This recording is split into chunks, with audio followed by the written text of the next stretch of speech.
वतन अजीज इंतहाई गंभीर मुआशी मसाइल कने दो चार है। ना तो सियासी लोग इन बारे सोचने पान, ना ही कोई इंतजामी लोग, ब्यूरोक्रेट लोग या दीगर इन बारे सोचने पान। तो अवाम आखिर क्यों सोचे? और तो लिखे हैं एक खाता किवें यार सोचे यार सही ठीक है। एक ना ये सारे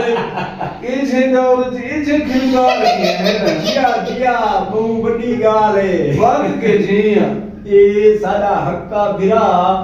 ई दौर दे विच मुल्क दे बारे बहुत चंगी गाल सोची बैठे। अच्छा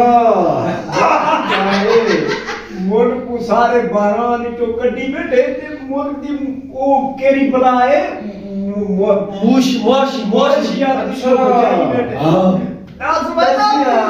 मैं बड़ा पुत्र मुल्क को मुआशी बुराने जो करते पे है बड़ा हल सोचे नी के हाल सोचे पे चाचा हल ए है बा कि एक वड्डी सारी जेल बने पे है वड्डी सारी ठीक है वो जेल दे विच पूरे पाकिस्तान दे लोगों को हां सट दे सो ठीक है नाल एक खोता ही खड़ा है सो खोता चाहे करे सी